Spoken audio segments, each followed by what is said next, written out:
ایک اور سوال پوچھا گیا کہ ایک شخص کو سسرال والوں نے مجبور کر کے زبردستی اس سے طلاق لی تو کیا اس صورت میں طلاق نافذ ہوئی یا نہ ہوئی؟ اگر شوہر نے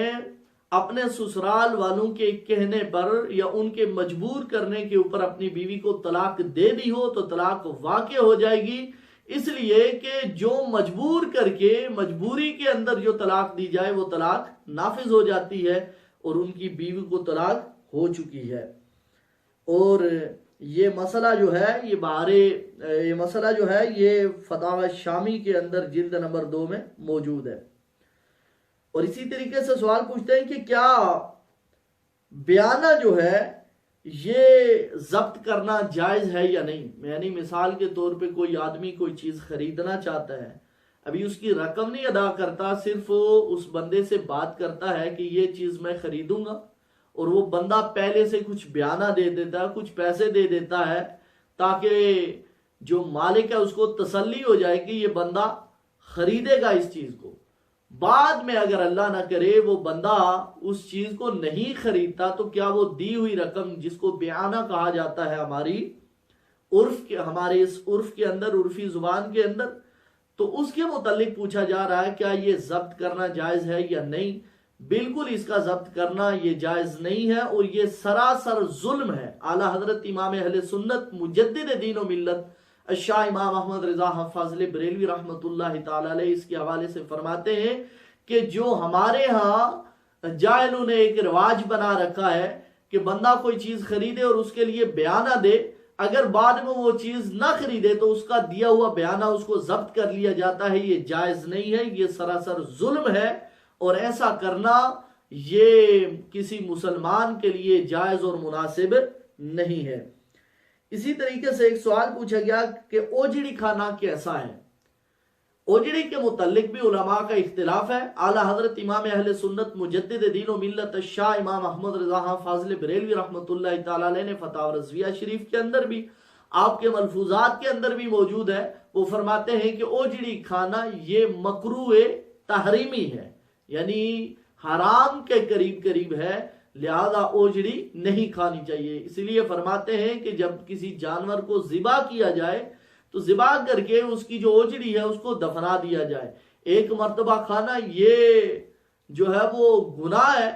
مکروہ تحریمی ہے، اور دوسری مرتبہ کھانا یہ گناہ کبیرہ کا ارتکاب ہے، تو اس لیے فرماتے ہیں کہ اوجڑی کا کھانا یہ جائز نہیں ہے بلکہ مکروہ تحریمی ہے۔ اسی طریقے سے سوال پوچھا گیا کہ شوہر اگر اپنی بیوی کو طلاق تفویض کر دے تو کیا اس کے باوجود وہ اپنی بیوی کو پھر طلاق دے سکتا ہے؟ جی، طلاق کی گرہ جو ہے وہ مرد کے ہاتھ میں ہے۔ اگر مرد اپنی بیوی کو طلاق کا حق جو ہے وہ تفویض کر دے، اس کے باوجود بھی شوہر کے پاس طلاق دینے کا حق موجود ہوتا ہے۔ اگر شوہر اپنی بیوی کو طلاق دے گا، اگرچہ وہ اپنا حق بیوی کو تفویض کر چکا ہے، اس صورت میں بھی اس کی طلاق واقع ہو جائے گی اور اس کی بیوی اس کے نکاح سے فارغ ہو جائے گی۔ اس لیے اگر طلاق جو ہے وہ اس نے بیوی کو تفویض کر بھی دے تو پھر بھی طلاق کا حق اس کے پاس باقی رہتا ہے۔ اس کی مثال یہ ہے کہ جس طرح کوئی بندہ، کوئی باپ اپنے بیٹے کو، وہ دکان کر رہا ہو، دکان اس کے حوالے کر لے،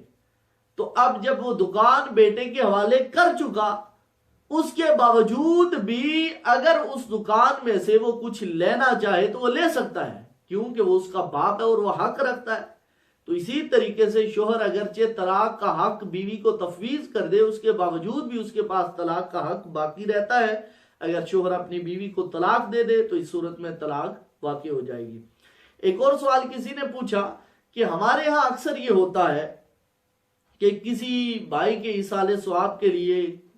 کرکٹ کھیل کے، کرکٹ کا ٹورنامنٹ کروا کے تو اس کو ایصال ثواب کیا جاتا ہے۔ کیا یہ درست ہے یا نہیں؟ یہ بالکل درست نہیں ہے۔ شریعت مطہرہ میں اس کا کوئی ثبوت نہیں ہے کہ آپ کرکٹ کھیل کے کسی کو ایصال ثواب کریں۔ ایصال ثواب یہ ہوتا ہے کوئی بندہ نیک عمل کرے اور نیک عمل کا ثواب جو ہے وہ اس اپنے مرحوم کو ایصال کرے، تو اس کو ایصال ثواب کہا جاتا ہے، نہ کہ اس کو ایصال ثواب کہا جاتا ہے کہ جس میں نماز کا وقت تک یاد نہیں رہتا، وقت کا ضیاع ہوتا ہے، تو ایسی چیزوں سے گناہ تو ہو سکتا ہے لیکن ایسی چیزوں سے اس کو ثواب نہیں ہو سکتا۔ ہاں قرآن پڑھ کے، اگر صدقہ کر کے، خیرات کر کے، اگر وہ اس کا ثواب صدقہ کی ہوئی چیز کا یا اس صدقے کا ثواب یا قرآن پڑھنے کا ثواب اس کو ایصال کرے تو یہ تو جائز ہے، قرآن و سنت سے ثابت ہے۔ لیکن یہ کرکٹ کھیل کے یا کوئی اور دنیا کا کام کر کے بندہ سمجھے کہ میں اس کا ثواب جو ہے وہ فلاں کو ایصال کروں گا، تو ایسا ہرگز جائز نہیں ہے، بلکہ یہ ایک جہالت ہے، اور اس سے اجتناب جو ہے وہ امت مسلمہ کو کرنا چاہیے، اس لیے کہ کل کوئی یہ نہ سمجھے کہ کرکٹ کھیلنا بھی کیا ہے، وہ معاذ اللہ عبادت ہے۔ اسی طریقے سے ایک سوال پوچھا گیا کہ خلفائے راشدین جو ہیں ان میں سب سے افضل کون ہے؟ تو ان میں سب سے افضل سیدنا ابو بکر صدیق رضی اللہ تعالی عنہ ہے، بالاتفاق، اس میں کوئی شک و شبہ کی بات نہیں کہ حضرت سیدنا صدیق اکبر رضی اللہ تعالی عنہ تمام صحابہ کرام سے افضل ہیں،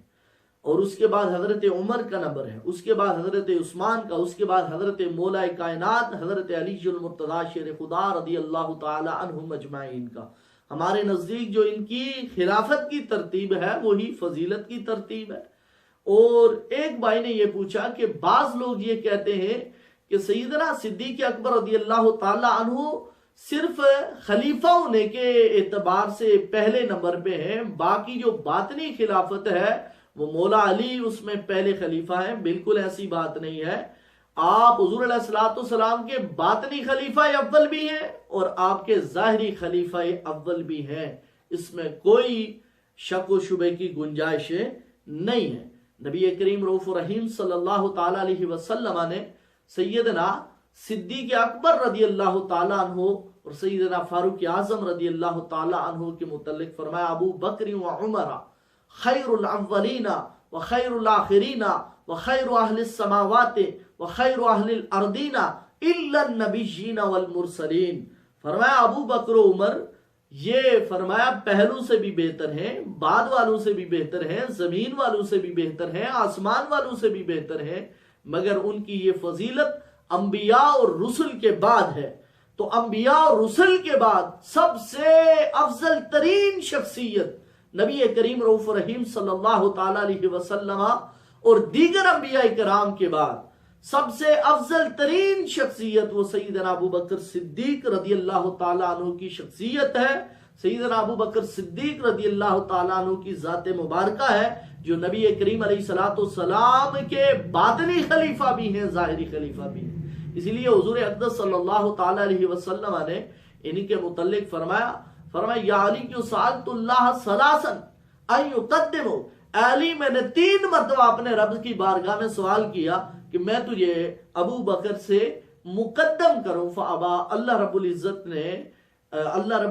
نے اس کو نہ مانا، الا ابا بکر رضی اللہ تعالیٰ عنہ، مگر ابو بکر صدیق کو اللہ رب العزت نے مقدم رکھا، انہی کو اللہ رب العزت نے تمام صحابہ کرام کے اوپر اللہ تبارک و تعالیٰ نے ان کو مقدم رکھا، اور وہی نبی کریم علیہ السلام کے ظاہری خلیفہ بھی ہیں، باطنی خلیفہ بھی ہیں، دنیاوی امور میں بھی ہیں اور دینی امور میں بھی ہیں۔ اور نبی کریم علیہ السلام نے اپنے دور مبارک میں حضرت سیدنا ابو بکر صدیق رضی اللہ تعالیٰ عنہ کو مسلمانوں کی امامت کے لیے چنا تھا، اور بروایت مختلفہ حضور علیہ السلام کی حیات ظاہری کے اندر سیدنا ابو بکر صدیق رضی اللہ تعالیٰ عنہ نے 15 نمازیں پڑھائی یا 17 نمازیں پڑھائی۔ تو اب جس کو حضور علیہ السلام نماز پڑھانے کے لیے پوری امت کا امام مقرر فرما رہے ہیں اپنے بعد، تو پھر یہ نماز کا تعلق ظاہر سے ہوتا ہے یا باطن سے ہوتا ہے،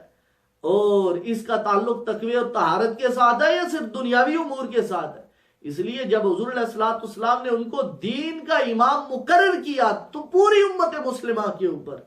تو یہ بات روز روشن کی طرح واضح ہوگی کہ آپ نبی کریم علیہ السلام کے جانشین ہیں، نبی کریم علیہ السلام کے خلیفہ ہیں، اور آپ کی یہ خلافت ظاہری بھی ہے باطنی بھی ہے۔ ظاہری اعتبار سے بھی سیدنا صدیق اکبر رضی اللہ تعالی عنہ تمام صحابہ کرام سے پہلے نمبر پہ ہیں، اور باطنی اعتبار سے بھی سیدنا ابو بکر صدیق رضی اللہ تعالیٰ عنہ کو اللہ رب العزت نے تمام صحابہ کرام کے اوپر فضیلت عطا فرمائی ہے۔ اللہ رب العزت کی بارگاہ میں دعا ہے مالک لم یزل جو کچھ میں نے عرض کیا اسے سننے سنانے کے بعد، اس کو سمجھنے کے بعد اس کے اوپر عمل پیرا ہونے کی توفیق عطا فرمائے۔ اور اللہ رب العزت کی بارگاہ میں دعا ہے اللہ تبارک و تعالی ہمیں ہمارے اسلاف کے بتائے ہوئے طریقے، وہ طریقہ جو صحابہ کرام علیہم رضوان نبی کریم علیہ الصلوۃ والسلام سے صحابہ کرام تک اور صحابہ کرام کے ذریعے سے ہمارے اسلاف تک پہنچا، اللہ رب العزت اسی عقیدے اور ایمان کے اوپر کاربند رہنے کی توفیق عطا فرمائے۔ وما توفیقی الا باللہ۔